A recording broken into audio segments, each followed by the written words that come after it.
joining me on this topic of child support used as income, which is in the series of demystifying the mortgage process for buying a house. So yes, child support can be used as income to qualify for a house.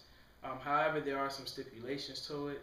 For starters, the child support must be court ordered, and it has to remain for at least a period of 3 years from the time of you applying for the mortgage.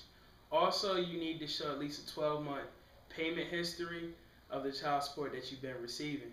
So if you have newly awarded child support and you haven't started receiving payments, it's at the lender's discretion if they will allow it, but it's a good chance that they won't, because child support, like anything, they have to make sure that the person that's making the payments to you is reliable, going to be making the payments on time.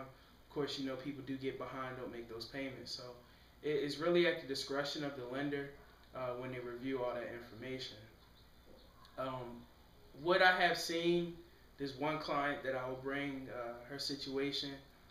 She used child support as income. Her child was also had like a disability, so the child was receiving Social Security.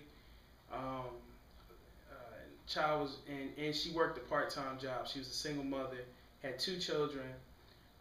So she used her regular salary, her part-time income, the child support, and Social Security to buy a house, and it was her first house.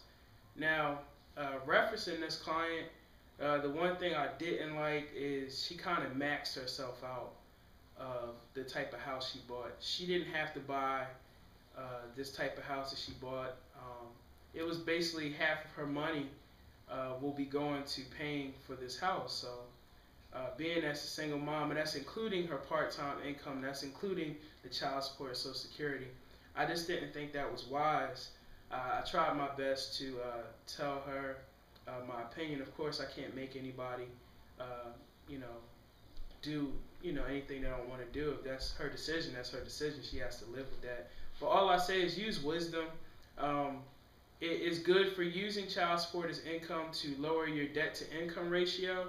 However, just use some wisdom on how much you can actually afford. Alright, so thank you for listening to this topic today. Please check out the other topics which is in the series of demystifying the mortgage process for buying a house.